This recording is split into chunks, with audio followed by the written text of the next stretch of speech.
تلاوت قرآن کے وقت رونا مستحب ہے اور یہ ہمیشہ سے صالحین کا طریقہ رہا ہے۔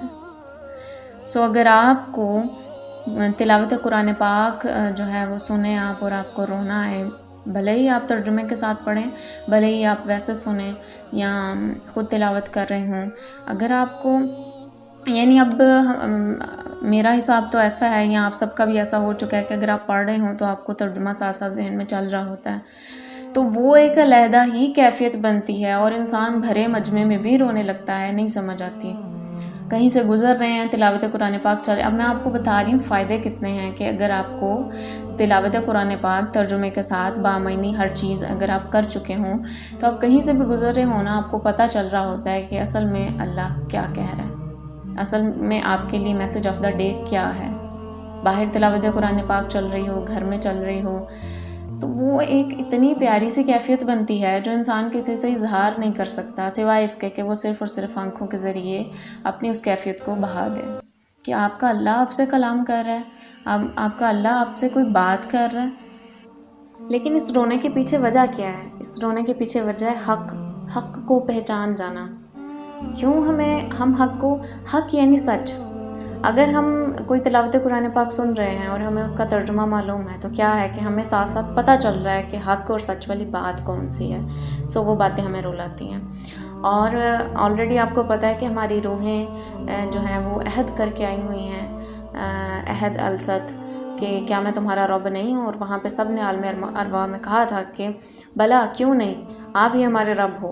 یہاں پہ آ کے انسان جو ہے وہ بھول بھلیوں میں کھو جاتا ہے یا بھول جاتا ہے، تو پھر جب ہماری روح وہ حق جو روح کو تو معلوم ہے حق اور سچ کیا ہے، کس طرف لوٹ کر جانا ہے، کیا مسئلے مسائل ہیں، تو جب حق چھو کر بھی گزرتا ہے تو آپ کے اندر کی کیفیت کچھ اور ہو جاتی ہے۔ وہ کیوں؟ وہ روح کی کیفیت ہوتی ہے، وہ روح کی خوشی ہوتی ہے، وہ روح کی خوراک ہوتی ہے، وہ جب اس کو ملتی ہے وہ روتی ہے، کسی نہ کسی طریقے اظہار ہوتا ہے۔ حق کو پا کر مستحب طریقہ کیا ہے کہ آنسو بہتے ہیں، یہ صالحین کا طریقہ ہے۔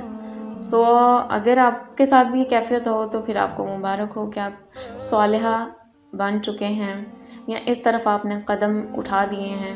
باقی کبھی لرز جانا، کبھی بہک جانا، ڈگمگا جانا، یہ ہر انسان کے ساتھ چلتا ہے، نیک سے نیک انسان بھی ہو اس کے ساتھ بھی یہ سب چل رہا ہوتا ہے۔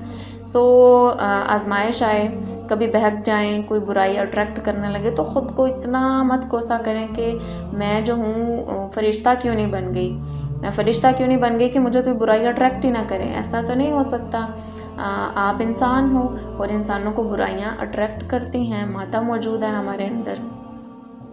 لیکن اصل بات یہ ہوتی ہے کہ ہم پرہیزگاری اختیار کریں، چاہے ہمیں اٹریکٹ کرے اور وہ اسی لمحے ہم اس برائی کو چھوڑ کے اچھائی کی طرف لپکیں، تو یہ ہمارا جو ہے اصل جو ہے وہ ہمیں جچتا ہے، ایک انسان ہونے پہ یہ بات جچتی ہے، باقی ہم فرشتے نہیں بن سکتے، ٹھیک ہے۔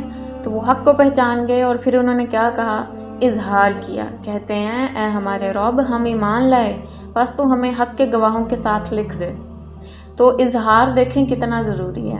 آگے آپ اس اظہار کے فوائد بھی پڑھیں گے کہ انہوں نے اچھا گمان کیا، اپنی کیفیات کا اظہار کیا اور پھر اللہ سے اچھی امید لگائی، اور اللہ نے ان کو اس اچھی امید کے بدلے، اس اظہار کے بدلے واقعی وہ سب نوازا جو انہوں نے چاہا تھا۔